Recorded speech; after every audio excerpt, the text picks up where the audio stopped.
Hi, everybody. May 1st, and for the past two decades on my news website, Earthfiles.com, I have been reporting science, I have been reporting medicine, I have been reporting environmental issues, and in Real X-Files, I have covered a lot of ground.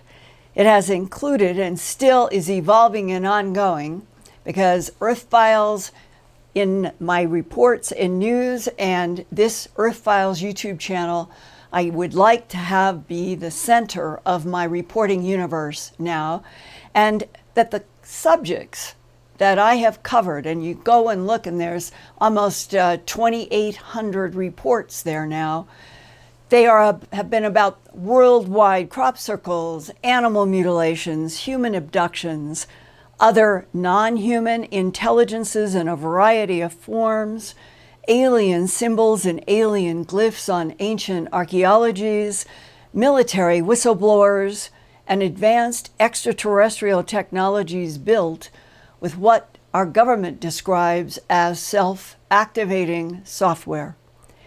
I wrote on the back cover of my second book, Glimpses of Other Realities, Volume 1, Facts and Eyewitnesses, first released in 1994 and new editions since, quote, "We are moving from the paradigm that we are alone in the universe to a new one in which we are not alone, and something out there is interacting with us, our animals, and our plant life, forcing glimpses of other realities upon us," close quote, quoting myself.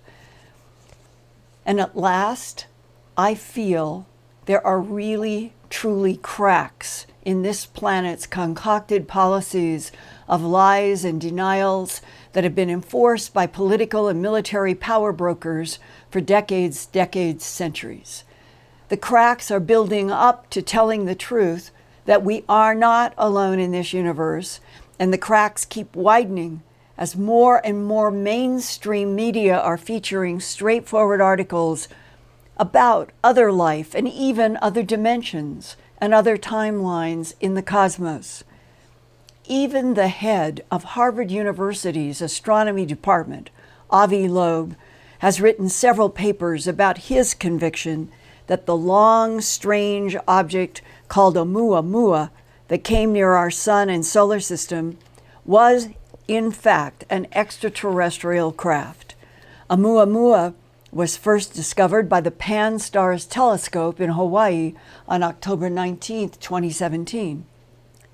After it made a sudden hairpin turn as it approached Earth, it accelerated from around 57,000 miles an hour to 97,200 miles an hour on its way out of our solar system, without any explanation for that extreme acceleration, except that Professor Loeb at Harvard has hypothesized in papers that Oumuamua was truly an interstellar craft, perhaps checking out this solar system and our Earth. You can read reports about this at my Earthfiles news website. All you have to do is go there to www.earthfiles.com and then type in the search bar Oumuamua, Hawaiian. It is spelled O-U-M-U-A-M-U-A, and you will find some fascinating reports at Earthfiles about this strange object. Now, more and more mainstream media are doing straightforward reporting about the growing mainstream physics questions. Are we humans in a holographic universe, or one of many universes, many dimensions, and many timelines? Recently came this headline in The Conversation and the Griffith Report: "Why the idea of alien life now seems inevitable and possibly imminent." I think it is probable that Earth's human future, many are neutral and some are outright hostile, and that is according to military insiders and remote viewers who have worked for the Defense Intelligence Agency, the Central Intelligence Agency, and other agencies trying to understand what is out there in our universe that seems to be based here in our solar system and has been interacting with our planet Earth for literally millions of years. That is why I think that we need honesty from our government about who, what, why are we dealing with on this Earth in the alien presences that our government has known about through retrievals of aerial craft and non-human bodies, both dead and alive, since at least the early 1940s. And one of the U.S. government's most important documents that I have ever seen about different types of non-humans and their technologies is this SOM1-01 Majestic-12 Group Special Operations Manual entitled Extraterrestrial Entities and Technology Recovery and Disposal, Top Secret Magic Eyes Only, published by the U.S. War Office. That was before we had a Department of Defense in the Pentagon. In the War Office in April 1954, 65 years ago. And please keep this date in mind that descriptions of non-humans and various types of UFO craft were being written about in Washington, D.C. less than a decade after the end of World War II. And further, this is a manual to teach military security units about how to recover extraterrestrial entities and technologies. It came from a whistleblower in 1994. The document has been scrutinized by my longtime friend and colleague Robert Wood, PhD, an aerospace engineer who first worked for Douglas Aircraft, that merged with McDonnell Corporation in 1967 to become McDonnell Douglas, which was later purchased by Boeing in the early 1990s. And in Bob's 43-year long career, Bob worked on aerodynamic heating, ballistic missile defense, radar, the space station before his retirement in 1993. And that year, nuclear physicist and UFO researcher Stanton Friedman sent Bob Wood a strip of Tri-X 35mm negatives that Stan Friedman had received from Don Berliner at the Fund for UFO Research based in Mount Rainier, Maryland. Berliner said that he received a green box used to ship film and photographs and postmarked March 7, 1994, from a La Crosse, Wisconsin pharmacy. It was later to be identified as Quinlan's Pharmacy. Inside of this pharmacy's photo box were 35mm negatives of what Bob Wood now thinks is the most important and authentic U.S. government document about extraterrestrials leaked up to 1994 and is up there in the top 3 or 4 today as I'm talking to you on May 1st, 2019. Bob Wood processed the negatives and eventually assembled each page into what it must have looked like when first printed in the late 1940s to early 1950s. And Bob is convinced, after tracking down the original 1954 manager of the War Office print shop, that the SOM1-01 training manual was printed on about how to retrieve extraterrestrial bodies and craft. And therefore, from Bob's point of view, after he and Ryan, his son, have been able to communicate directly with that print manager, that this is a real document. The document that this print manager back in 1954 remembered printing.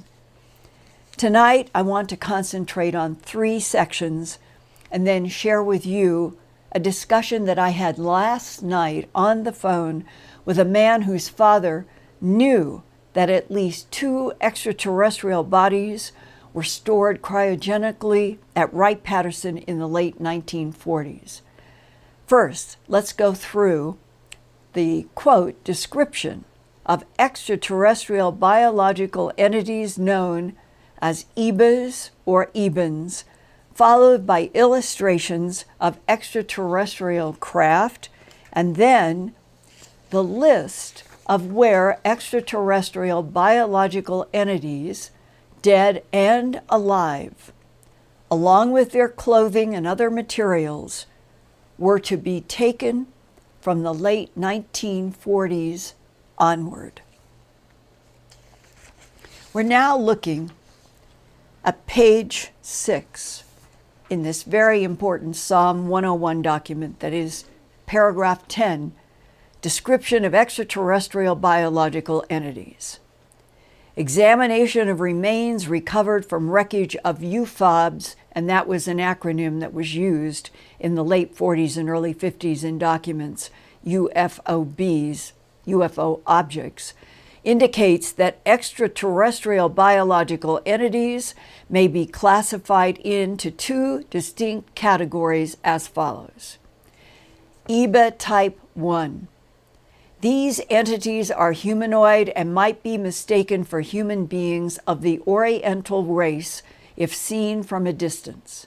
They are bipedal, that means they stand on 2 feet, 5 foot to 5 foot 4 inches in height, and weigh 80 to 100 pounds.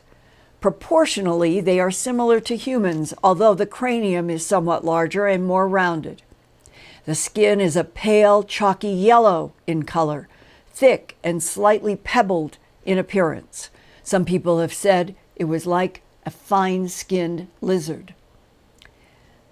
The eyes are small, wide-set, almond-shaped, with brownish black irises with very large pupils.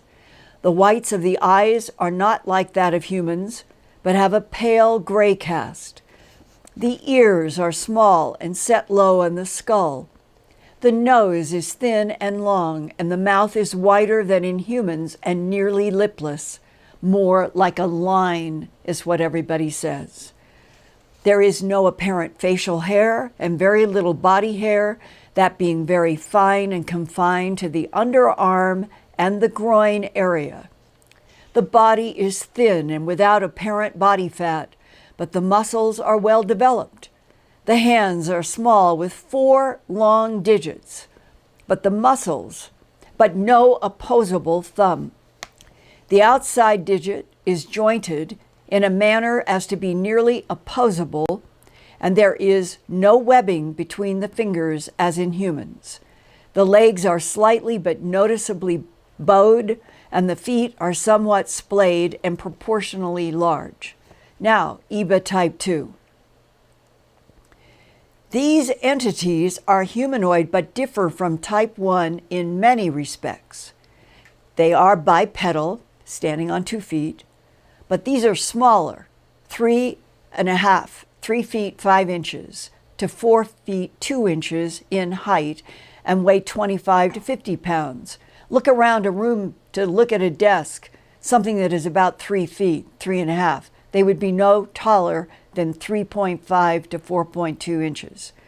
Proportionally, the head is much larger than humans of Type 1 EBANs, these cranium being much longer and elongated. The eyes are very large, slanted, and nearly wrap around the side of the skull. This is talking about these smaller EBA 2. These would be the ones with the large slanted black eyes. They are totally black with no white showing. There is a noticeable brow ridge, and the skull has a slight peak that runs over the crown. The nose consists of 2 small slits which sit high above the slit-like mouth. There are no external ears. The skin is a pale bluish gray color, being somewhat darker on the back of the creature, and is very smooth and fine-celled. There is no hair on either the face or the body, and these creatures do not appear to be mammalian. The arms are long in proportion to the legs. In fact, I know from descriptions and illustrations, the fingers fall all the way down to these small creatures' knees, and that the hands have 3 long tapering fingers and a thumb, which is nearly as long as the fingers. Therefore, they look like they have 4 long fingers. The second finger is thicker than the others, but not as long as an index finger.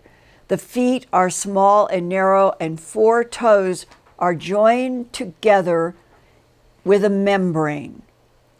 It is not definitely known where either type of creature originated, but it seems certain that they did not evolve on Earth, and it is further evident, although not certain, that they may have originated on 2 different planets. Brad, come back to me for just a second before we go to the next one.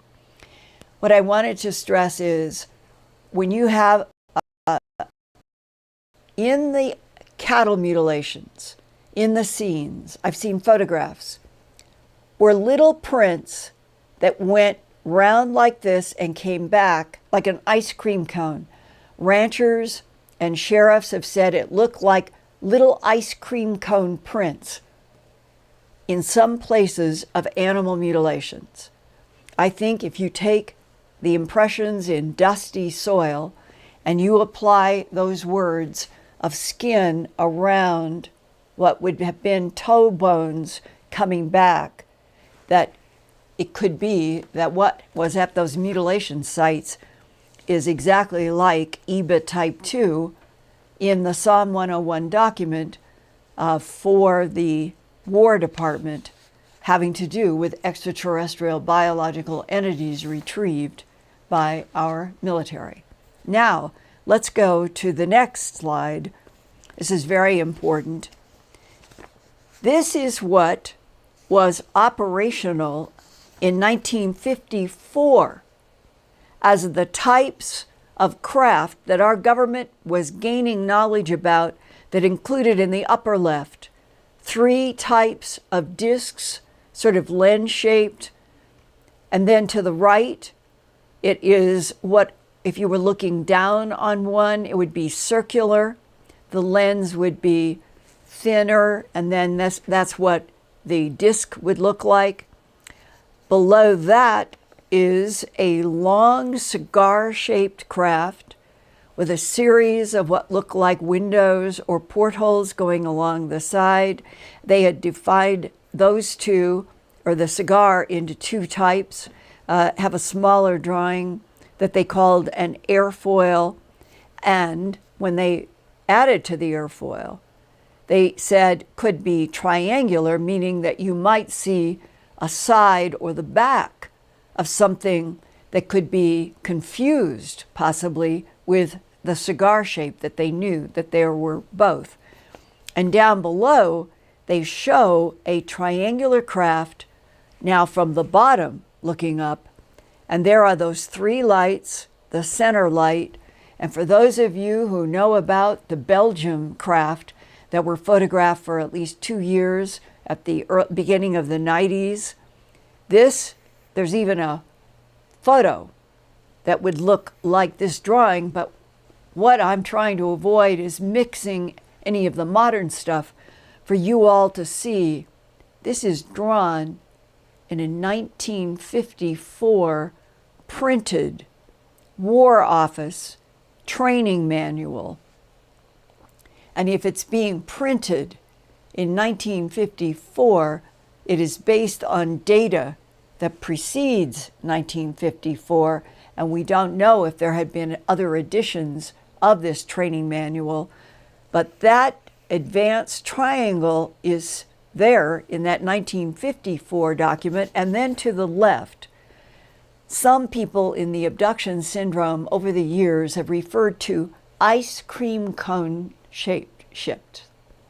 And I think this 1954 manual, I think on the left of the triangle, is possibly what abductees have meant when they said it reminded me of an ice cream cone. This document uses the word cone-shaped, and that at the bottom And in another part of this manual, it says that the triangle is considered to be a highly more advanced type of aircraft than the others, but it doesn't go into the reasons why. Now, let's go to SOM1-01, page 11. Extraterrestrial Technology Classification Table. And this is where the military units that would be assigned to go out and do these missions of retrieval and return, and how to box everything up and how to handle it, where would all of this material go? And it breaks it down, and you can see that the top, the aircraft, intact devices, a damaged device, power plants, identified fragments, unidentified fragments would all be going to Area 51 S4. And this is a reference, this is a manual printed in 1954. Then, number 7 on the list, supplies and provisions, non-mechanical or non-electronic materials of a support nature, such as clothing, personal belongings, organic ingestibles, and so on. MAJESTIC-12 code for supplies and provisions, SP-331, and where did they go? What was the facility that received that? Blue Lab, Wright-Patterson, -61. Number 8, living entity, living non-human organisms in apparent good or reasonable health. In MJ12 codes EBA-010, and they go to OPNAC BBS-01, that's related to the Navy. It's never been clear exactly where that facility is, but the next one, 9th on the list, non-living entity, deceased, that means dead. Deceased, dead, non-human organisms or portions of organisms, organic remains, and other suspect organic matter. The code was EBA-X as in X-ray, O as in orange, and they were designated in 1954 to go to the Blue Lab at Wright-Patterson -61. So now we have Wright-Patterson associated with getting dead bodies and all of the materials, clothing, everything that would go with those dead bodies to Wright-Patterson. Yesterday, on April 30th, I found this email that you're looking at now in my email from a man who has given me permission to use his real name and his father's real name, which was Alan Hale Jackson. He worked 36 years in aerospace-related engineering in Columbus, Ohio, not far from the historic and famous Wright-Patterson Air Force Base.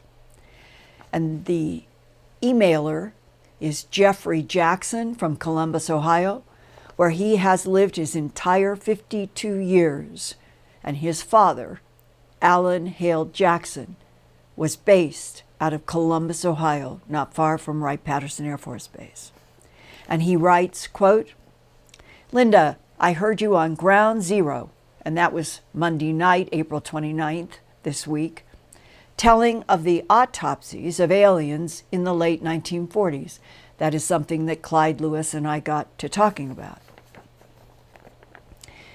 And Jeffrey Jackson continues, and here is information I know as true. My father, Alan Hale Jackson, worked 36 years at Curtiss-Wright and North American and Rockwell, and then for Boeing. He was a manager who expedited parts. He knew of many persons, both civilian and military Air Force personnel, that had told him of multiple aliens in deep freeze in Dayton at Wright-Patt, all throughout his 36-year career. He passed away in 2016 at age 86. I am his only child, Jeff Jackson. Thank you for all you do for truth.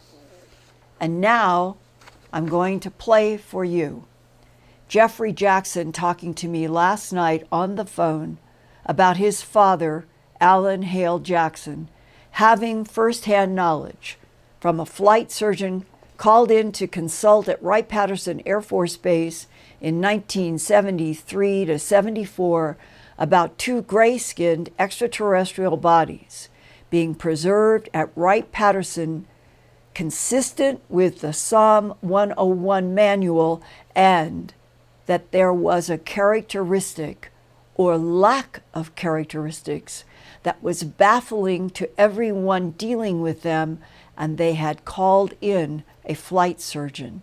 And here now is Jeffrey Jackson.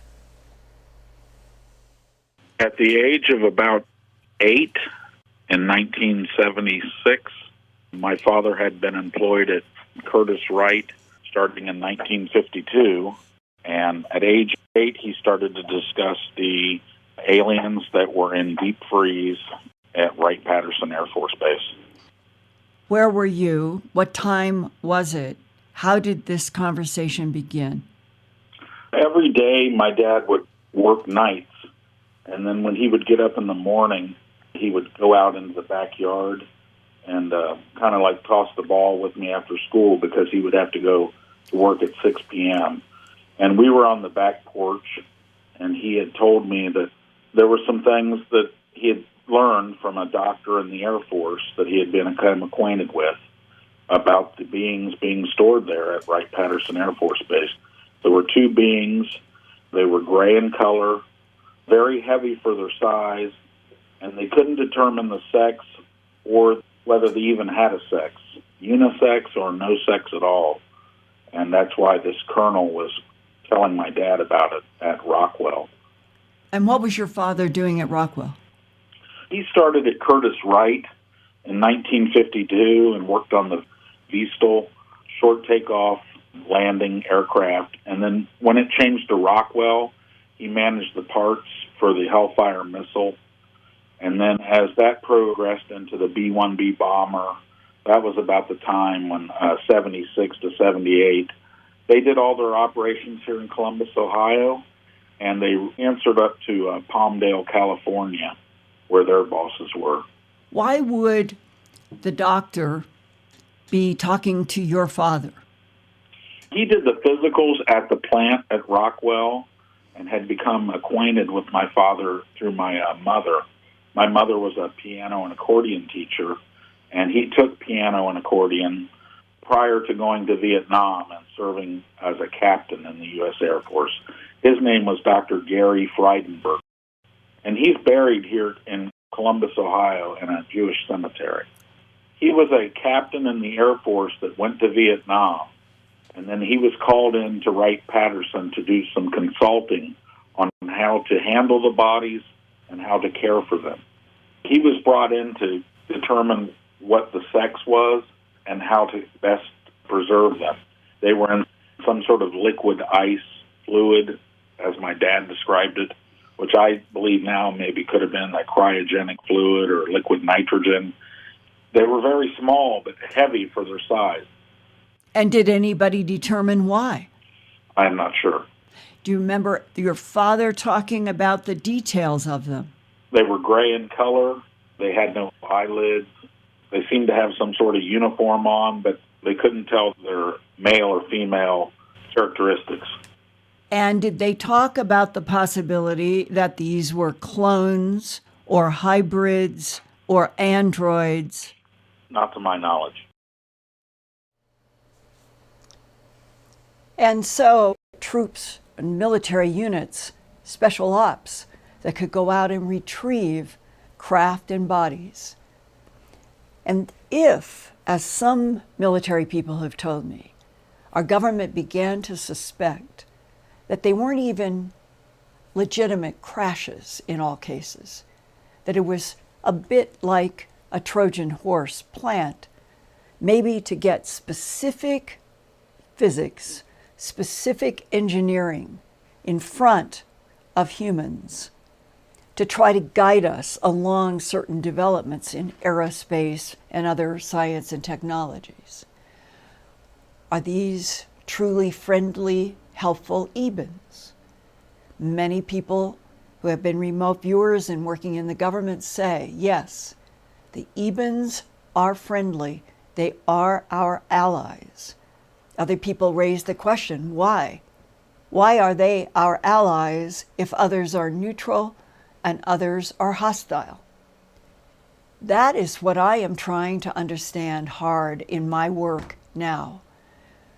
Because no matter what is the reason for friendly, neutral, and hostile, all of us need, as a human family on the surface of this earth, to understand who cohabits with us on earth, because I have no question that there are cohabitors.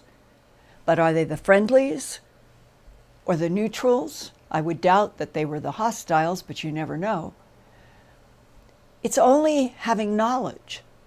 It's only if all of us understand what the government knows and is either concerned about, enthusiastic about, why we are trying to get to the moon and Mars and out into the solar system now. That is, to me, that is fundamental and profound knowledge that we all deserve to know and to have. It's one of the reasons why I'm doing the Earthfiles YouTube channel and Earthfiles and the work that I do. And that it is encouraging to me that more and more of you, like Jeffrey did yesterday and did the recording with me last night on the record with his name, his father's name, and the flight surgeon's name. If we could get more people feeling comfortable to try to share their firsthand knowledge, then maybe on our own as a human population who deserves to know the truth, maybe there will be more and more cracks. And I welcome any and all of you as Whistleblowers Anonymous or as people like Jeffrey to come forward and talk on the record. His father has passed, the flight surgeon has passed, his mother has passed. So it is not like he's violating anything on their behalf.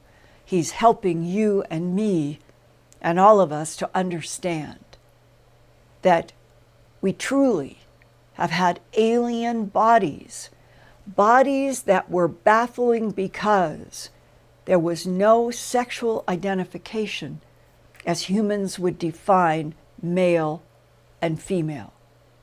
And there comes this other big, huge subject. Were those two clones? Probably. Hybridized clones? Combinations of something? The development of identical cloned androids that were biological robots? These are now serious questions that are ongoing on our planet right now. There are geneticists who are trying to understand what is the truth about Homo erectus up to Homo sapiens sapien.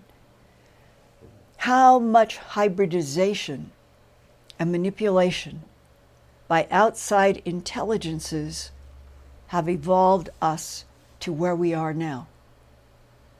And if we are purposefully and deliberately manipulated, as the government document that I was shown at Kirtland Air Force Base here in Albuquerque back in April of 1983 said, extraterrestrial biological entities manipulated DNA in already evolving primates to create Homo sapien. This story is so big.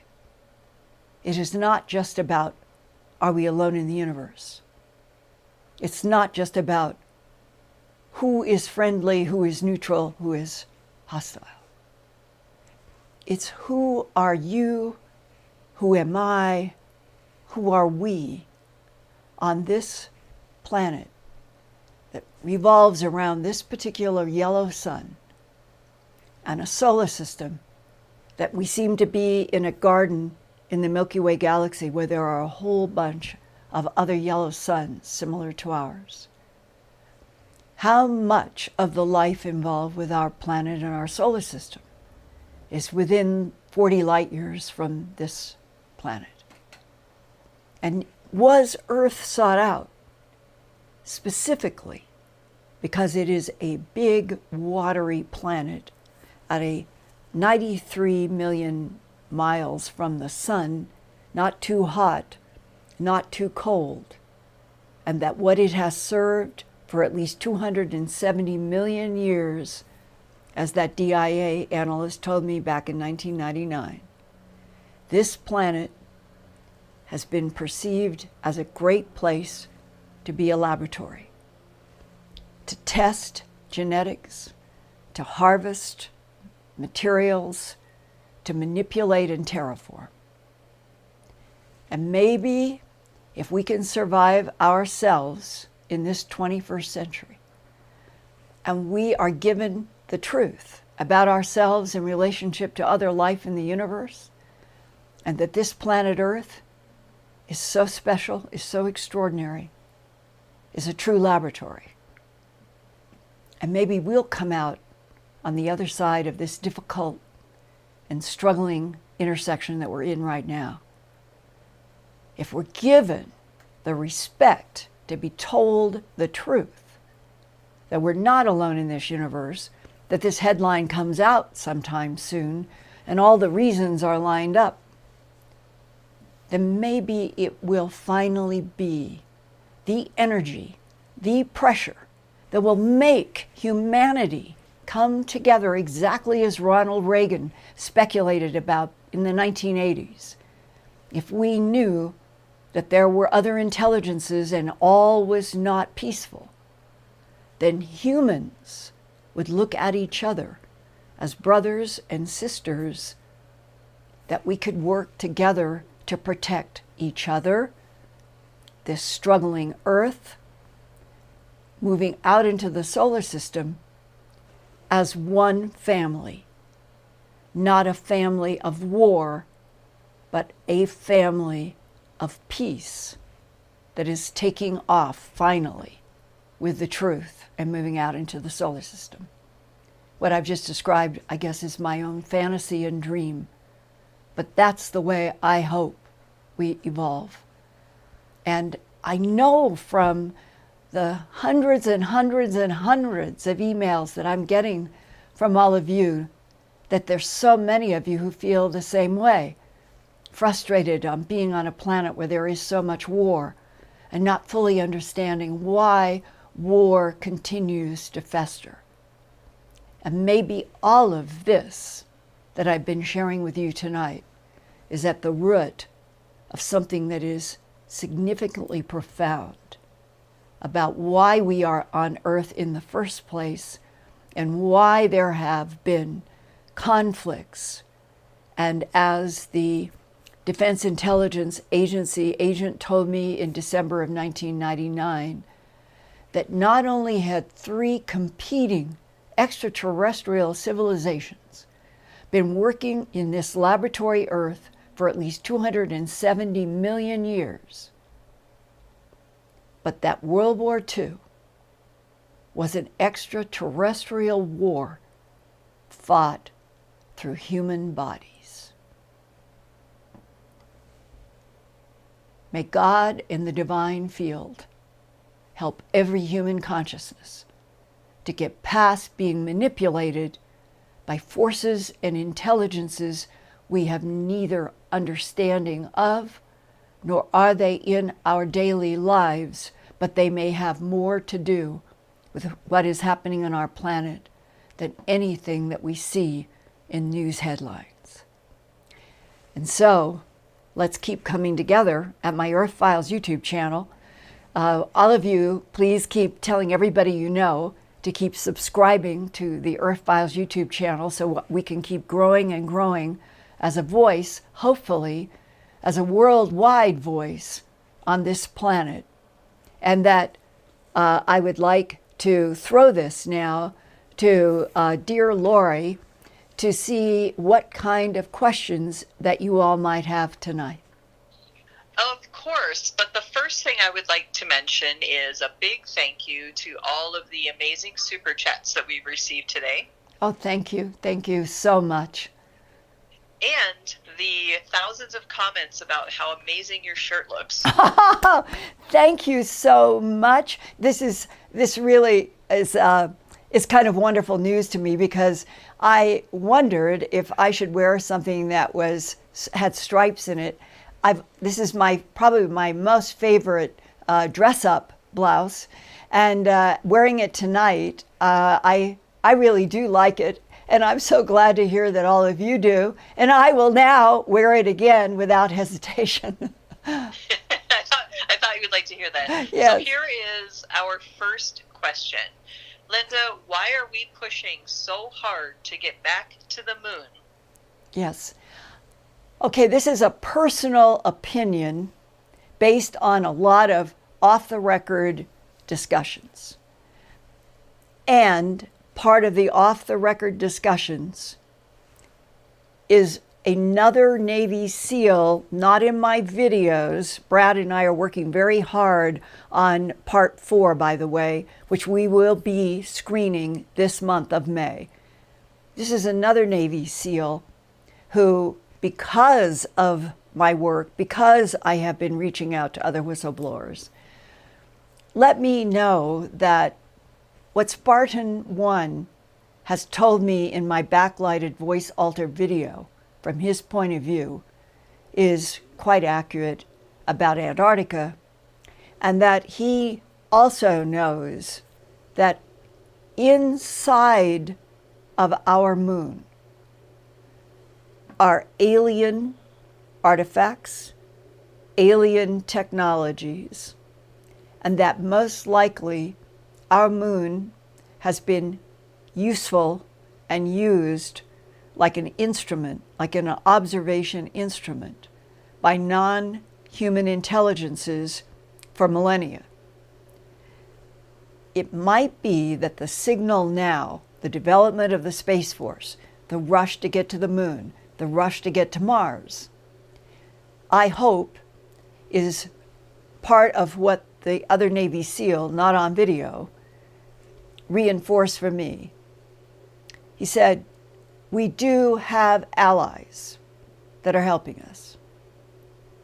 And that if we have allies, it may be that there is some stake by the allies in helping humanity get past this difficult hump in the timeline of the world. And the difficult hump is getting over centuries and centuries of conditioning by conflicting forces that have made us think that we are the only life in the universe, and that there was something to be gained. There was vested interest in keeping humans dumb and blind about our universe and our role in it and our relationship to other life forms. That secrecy, being hidden from us, has served the non-human intelligences too when they wanted it. So maybe what is happening is that we have enough help now that whatever else is out in the universe, that we now have confidence that we can go back to the moon, we can have bases, we can stay on the moon, we will have humans all working there full time in maybe some kind of cyclic rotation with Earth.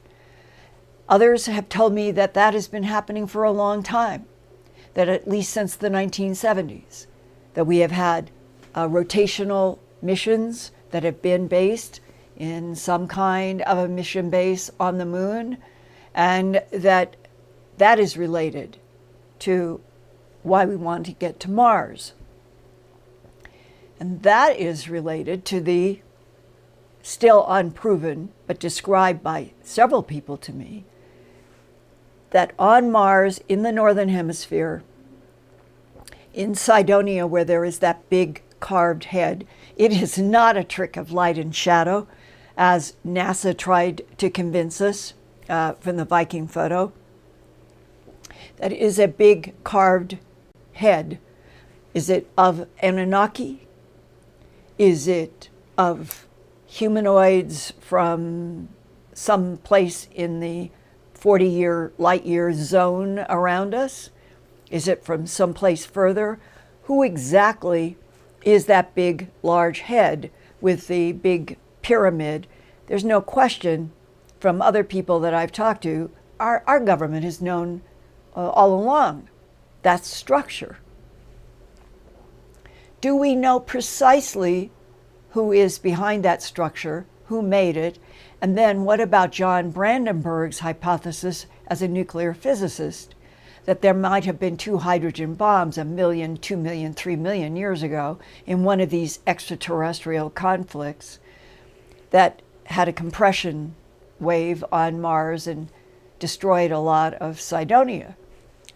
If that happened, as John Brandenburg in his book Death on Mars said, we would be going to Mars for archaeological dig purposes to look for the civilization that was there 1 million, 2 million, 3 million years ago that might have been defeated or stunned or killed or whatever happened by something that came and hurt Mars.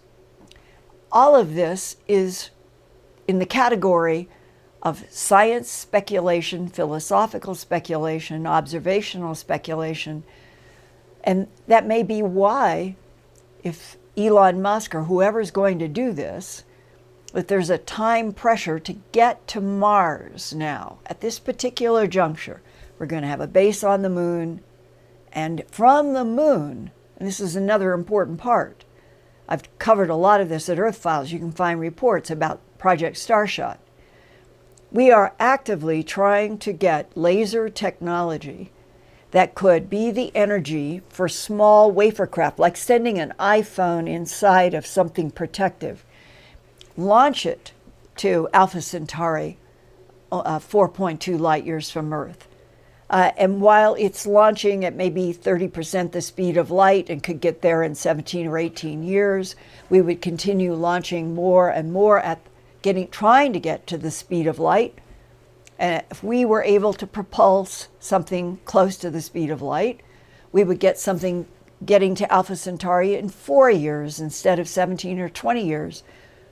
And that would pass probably at some point anything we were sending. So this would be like in 20 years, we might have a bunch of these mini craft that are sent there by laser that would start passing the slower ones. But how would we get the information back? So there are a lot of different avenues now where our government and scientists are working on projects that would get us information about Alpha Centauri, Proxima b planet there. May be too close to the sun. There may be prominences that would destroy life. They're trying to figure that out. Mars is our closest planet-sized object where humanity could start separating itself out into other colonies, because who knows whatever is going to happen on Earth. And having bases on Mars, bases on the moon, branching out beyond, it may be that non-humans themselves have been trying to inspire our government that life is not guaranteed in this universe anywhere, that there are all kinds of catastrophes. If a gamma ray star blew within a certain range, our entire solar system would be fried. Everything would be gone. So I am trying, to the best of my ability as an investigative journalist who has always my most read subjects since I was 4 years old has been about astronomy, science. I'm interested in medical advancements, trying to help this planet with the environment. Those are my concerns. And that's why I ended up the last 40 years trying to understand what was behind the animal mutilations, so bloodless, trackless, and strange, that led within a short period of time of a year to human abductees, all of law enforcement saying the perpetrators are creatures from outer space, and now it's 2019, and it's no longer a question in my mind. It's no longer a question in the military whistleblower's mind. It's no longer a question in scientists, especially a physicist who's talked to me in great depth about so many facets. And that's what I'm hoping, that there will be an Earthfiles YouTube channel, and I will be saying my open, yay! The headline is broken. It's now official. We're not alone in this universe, and it opens up 1 trillion chapters to unfold on the unknown. Now, it's almost 8:30. Is there one more question? And I'll try to answer it more shortly. But all of this tonight all kind of fits together in this big, big picture of 270 million plus years up to this day and going forward. Okay, so what we have now is a couple of questions. I think all of them are probably too long, but I'm going to let you judge. So we've got, who does Linda think that we were created from? Anunnakis, Greys, or Ebens? And then we have a question, do you believe that cryptids like Bigfoot are actually extraterrestrials?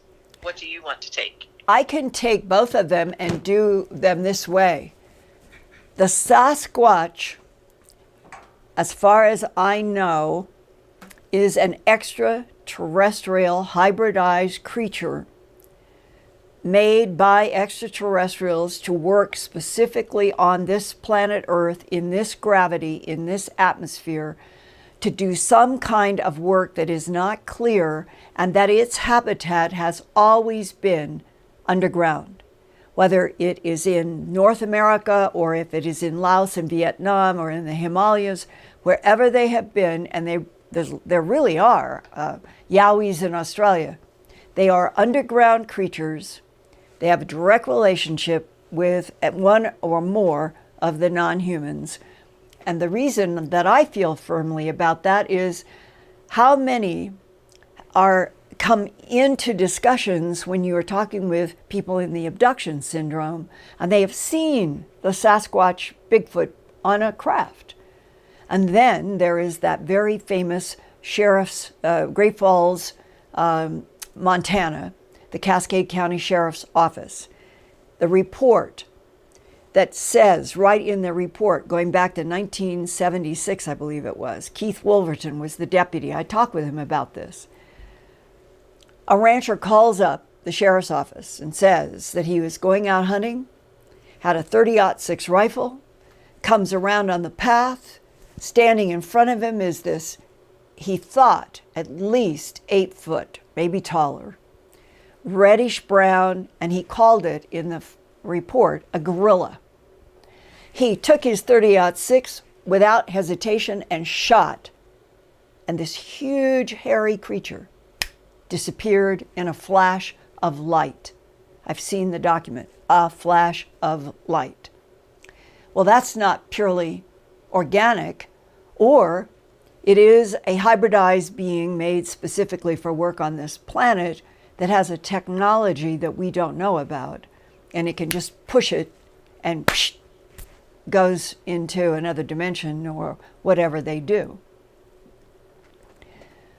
Now, who could be responsible for Homo erectus 2 million years ago, the small Lucy who stood up, a primate who stood up for the first time.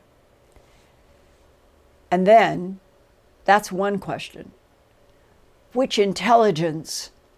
The Anunnaki seemed to fall in that category. They wanted something that would not be very bright, mostly strong, be able to work on Earth in this gravity and this atmosphere, go down deep into gold mines and get gold for those ETs. The Anunnaki, as far as I know, were pure blood ETs from someplace else in the Milky Way galaxy.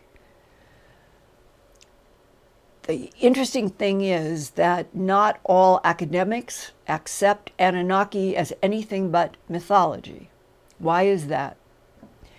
So you always have these clouds and fogs of dispute. My guess is that the pure blood humanoid Anunnaki, maybe with a reptilian blood, not known for sure, are the ones who needed worker bees on this planet, and that's how Homo erectus came about. Over 2 million years, in all of the different primate, standing up primate, evolving to Homo sapien,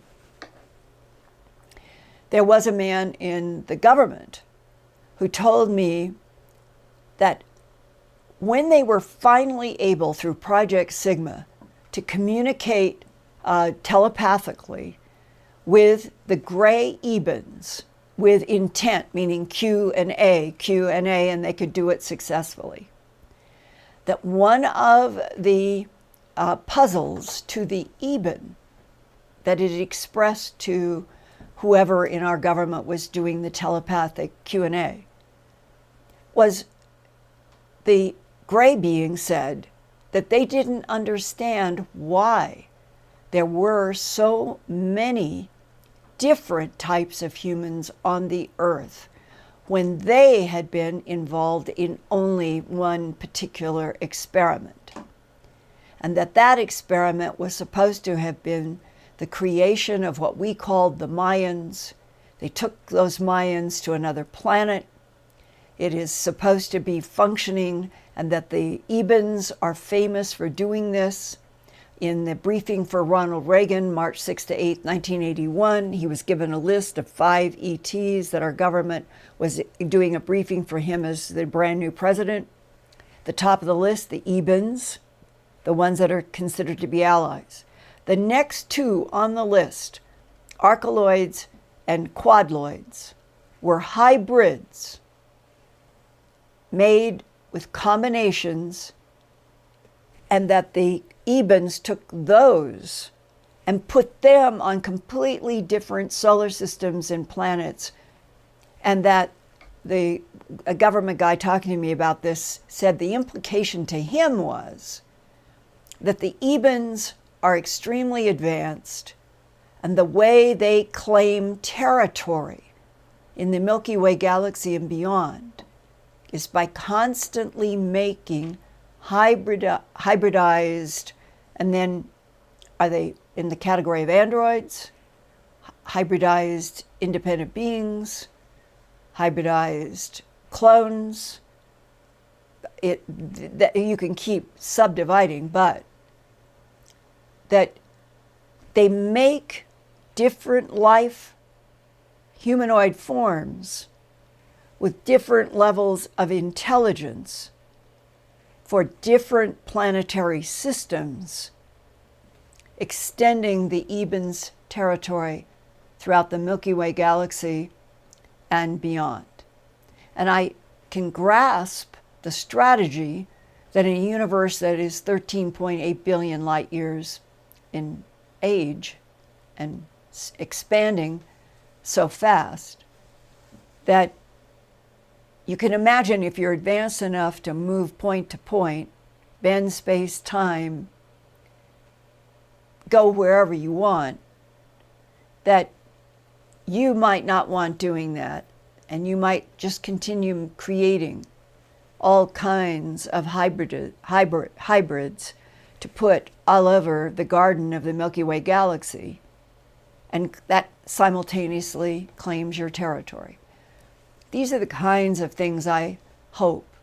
Wouldn't you like to see 6 o'clock news breaking and a panel not about human politics, but a panel of non-humans working through translators and people we could trust who would start telling us the truth about what is the original panspermia planting of the double helix spiral DNA on planet Earth by who?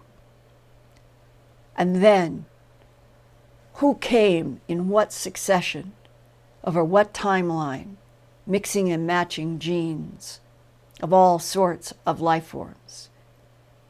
And then, extraterrestrial biological entities manipulated DNA in already evolving primates, Lucy, Africa, to create Homo sapien.